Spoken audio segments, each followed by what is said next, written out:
The world today is changing rapidly. Technology brings us closer together, and yet it distances our souls. We are more connected than ever, but more alone than ever. We have more knowledge, but less understanding of ourselves. We speak louder, but the voice inside us is suffocating. In this silent void, C.G. Jung's The Undiscovered Self asks us a question. Who are you? Do you truly know yourself? Section 1. The individual's place in modern society. Throughout history, humanity has feared the future. But today, that fear feels deeply personal. Now, what we fear is not just the world. We fear ourselves. The individual is slowly turning into a statistic. Society addresses us not by name, but by function. Legislator, consumer, voter, taxpayer. But where is the human in all of this? The crowd, invisible yet immensely powerful, pushes down on the individual like a weight. And when someone dares to resist the crowd, they are labeled either insane or dangerous. Jung writes, "The capacity for critical thought ceases to function when the emotional temperature of a society rises beyond a certain point. Slogans and empty wishes take its place. Within the crowd, the individual gradually fades. They no longer live with their own thoughts. They abandon thinking in order to fit in with the group. And this is not just a psychological condition, it is a danger. Statistics and the decline of the individual. Even modern psychology often reduces the individual to an average person. We ask, what does the average person feel? Think, choose. And in doing so, we try to dissolve uniqueness into sameness. But Jung reminds us, the statistical average is a fiction. Real life is made of exceptions. To truly know someone, we must not look at their category or data, but at their unique and unrepeatable story. Because the individual is reality itself. What does it mean to know yourself? Many people claim to know themselves. But in truth, what we know is only the surface, the ego. Inside us lies another world, the unconscious. There dwell the parts of us that belong to us, yet remain hidden from us. Jung explains, the statistically average person is unfamiliar with their inner world. They live behind illusions like, that doesn't happen to us, not in our family, our society isn't like that. True self-knowledge means being alone. It means sitting in silence and looking inward. It means recognizing that the shadow you see in the dark is your own. Escaping the crowd, returning to the self. Society wants to shape the individual. Government, school, media, religion, all seek to mold us into a standard. But Jung says the true power within us is revealed only when we break free from these molds. You are not a number. You are unrepeatable. Your difference is your greatest strength. If everyone lives only as part of the crowd, then no one is truly alive. Faith in the war against the crowd. Today's systems governments, ideologies, advertisements, technologies, all aim to turn human beings into functions. They do not seek the individual, but the obedient. That's why one of their first targets is religion. Jung speaks plainly on this. Systems that want man to be subject to no power other than the state always try to undermine religion. Because religion is not merely belief. It is a way for the human being to stay connected to an inner power. The crowd says everything comes from the state. But religion says there is a wisdom above you greater than all of this. These two worldviews are in constant conflict. The difference between true religion and dogma. So what is religion, according to Jung? He does not see it as church or doctrine, but as a deeply personal experience. True religion is a personal, reciprocal relationship between the individual and a transcendent reality. This relationship is not imposed. It arises from within. In contrast, the forms offered by religious institutions are often merely social customs, manifestations of collective thinking. That is no longer religion. It is habit and obedience. Jung says, if religion remains only as a slogan, the person cannot escape the influence of the crowd. They will lose their soul. Why does religion stand against the crowd?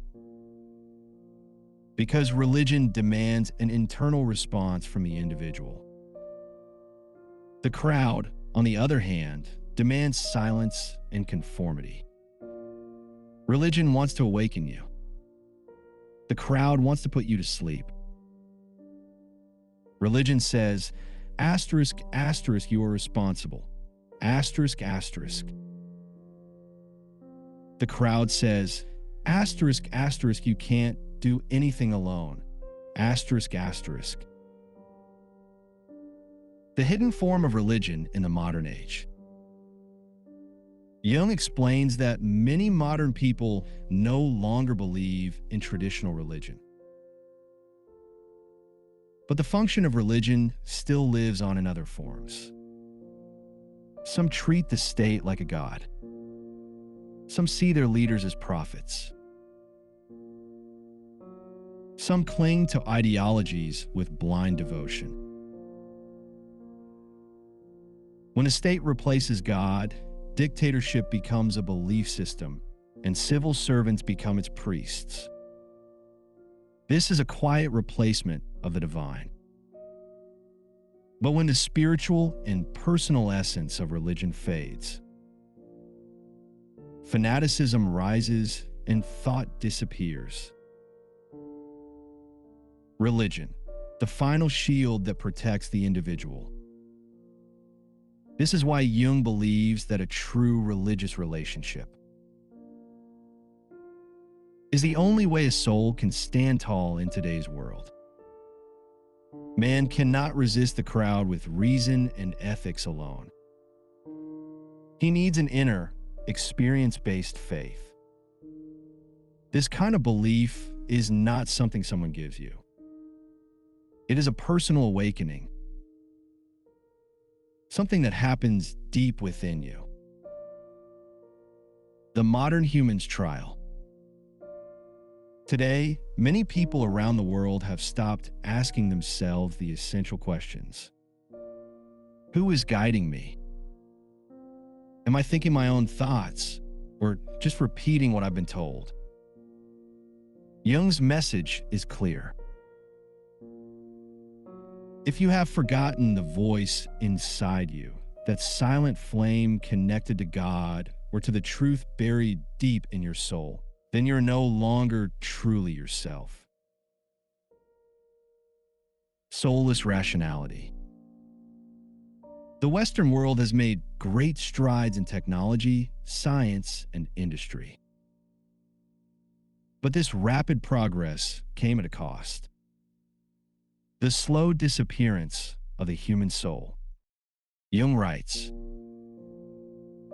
"In our world, reason, matter, and technical skills are rising. But in return, the inner silence of a human being is dying. We no longer want to believe, we want to measure. We try to explain everything with scientific proof, even our feelings. But the world doesn't exist solely in laboratories. A society that lost its faith. For many years, the West took pride in ideas like human rights, ethical values, and freedom. But today, those ideals mostly live on in books. People may be free, but they no longer know why they live." Jung writes, "When a person loses faith within themselves, they look for it in the first ideology they find. But that ideology will not set them free. It will give them new chains. People try to fill the inner void with dominant ideologies, politics, or technological illusions. But none of these nourish the soul. The individual's submission to the collective. In the West, people believe they have freedom of choice. But in reality, they're also subject to the invisible pressures of the crowd. Advertising, social norms, public expectations, they all whisper what you should think. And without realizing it, you begin to drift away from your true self." Jung warns, "When a person abandons their own free will, a collective idea takes its place. And that idea no longer belongs to the person, it belongs to the crowd." The faithless society's open door, dictatorship. What becomes of a society that has become hollow on the inside?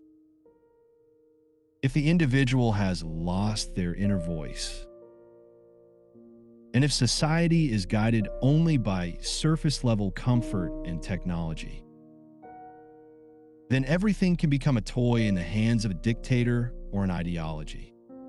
Jung writes, "The person without their own thoughts becomes the slave of anyone who claims to provide them. This isn't just political, it is spiritual slavery. A world where lies are normal. Modern states, especially totalitarian regimes, have turned lies into a standard tool. But Jung says the lie doesn't begin in politics. It begins within the soul of the individual. When a person suppresses the thoughts and feelings that are true inside them, that lie seeps into the spirit and begins to rot it. As the rot spreads, a person grows more distant from their reality. And then dictatorship is no longer just a regime. It becomes a belief system. Hope, awakening the individual. But this is not where we stop. Jung's message is not only a critique, it is a call. If a person can once again hear the flame within, the voice of their soul, of their God, of their true self, no ideology can ever claim them. Salvation is not in a new system. Salvation is within you.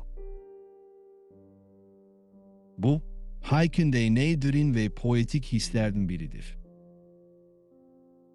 Tig Jung und fikirlerini original emotional drinli il çarma alara cetri, hisnin gilisti tritsm edim.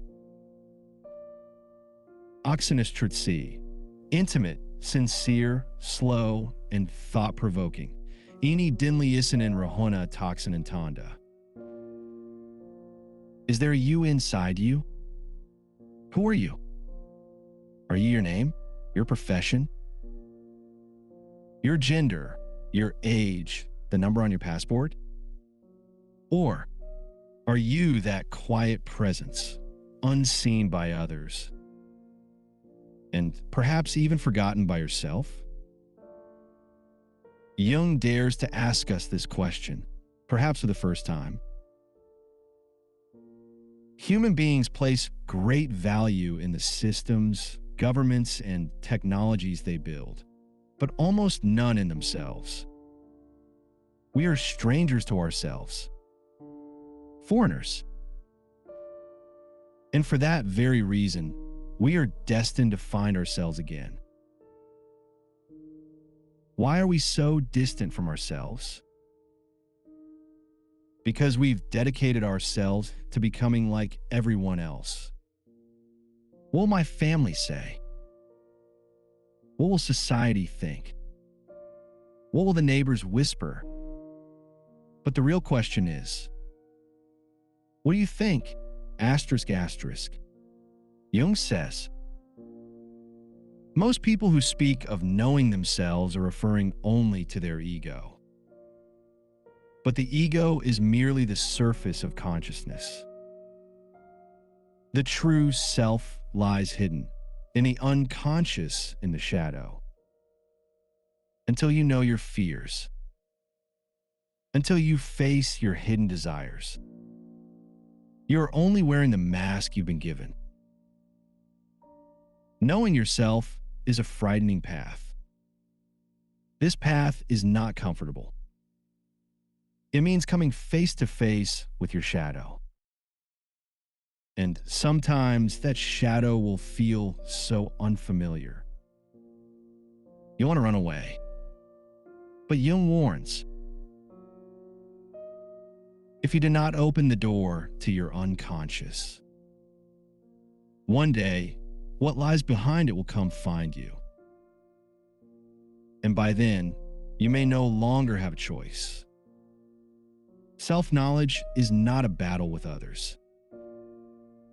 It is a quiet confrontation with your own fears. Not to fight, but to see, to understand, and to accept. Why is it so hard to remain an individual? Because science, religion, and systems all push us toward collective thinking.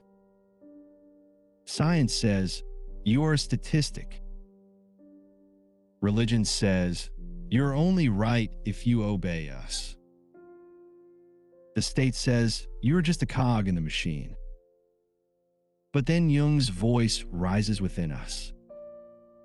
You are unique. You are unrepeatable. No theory can fully explain you. If you protect your individuality, you're truly alive.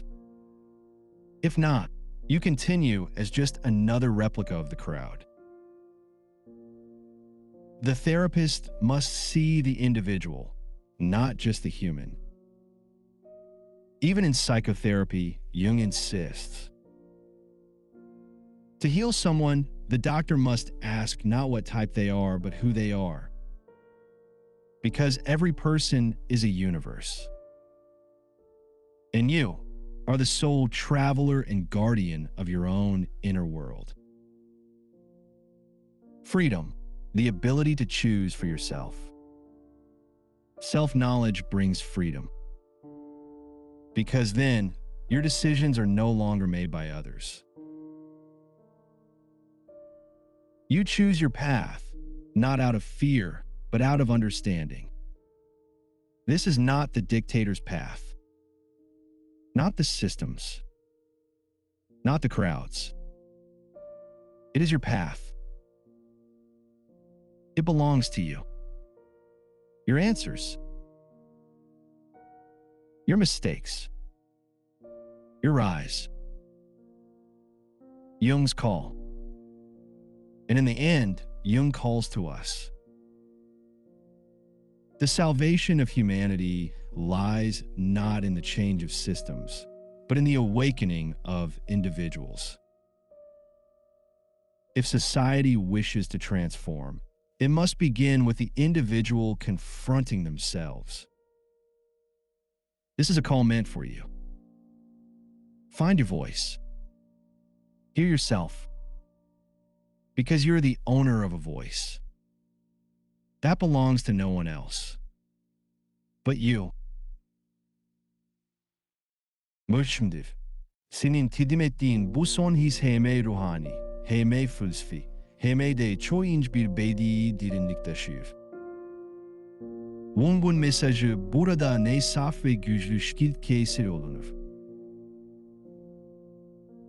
İncilisi tam Wygun Tunvi Emisiya il TRCM ettim.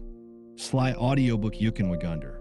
Calm, deep, soothing, and meditative, as if it's touching the listener's soul. Theories can't live your life for you. We often search for theories to know what's right and what's wrong. We look at statistics. We repeat the words of experts. We accept the answers that systems offer us. But Jung gives a gentle warning. A theory is an average, but you're not an average. A theory cannot live your life for you. To know yourself is to silence other voices and listen to the one within. That voice is the only truth that truly belongs to you. Not knowledge, but experience brings awakening. To know yourself is not about reading many books. It is about waking up within your own life. It is in the moment you make a mistake and ask, was that really me? It is when you love, when you hurt, when you're broken, when you hope, and still find yourself in all of it. Jung writes, true knowledge comes through lived and internal experience. It is a path no teacher can walk for you. You are the beginning. Many believe that change must come from the top, but Jung reminds us, society is only a reflection of the transformation that begins in the soul of individuals. In other words, when you change, the world changes. Because you are the leader of a system within. You are not small, you are deep. One thought, one feeling, one honest decision from you can shift the balance of humanity. The silent sacredness within you. Jung's central message throughout this book is this: a person is only free when they know themselves. Only then can they be free from the control of systems, crowds, and fear. This process of knowing yourself is a sacred ritual in silence. No one will show you this path. No one will say, here, this is your truth. This path can be walked by you alone. And every step on it is a step toward freedom. And finally, a call. Don't forget yourself. The world will be loud around you. Be normal. This is how it should be. Everyone else is doing it. Don't overthink yourself. But there's a small, quiet voice inside you. Maybe it's scared. Maybe it's been silenced for years. But that voice is your real voice. Jung says, to know yourself is not about ego or indulgence. It is about being honest with yourself. So, even if you face your darkness, there you'll find your light. Even if you're alone, there you'll feel yourself. Final words. Dear listener, in this journey, Jung was your guide. But the path is yours. Remember, when even one soul awakens, the world shifts a little. As you come to know yourself, humanity moves one step closer to knowing itself.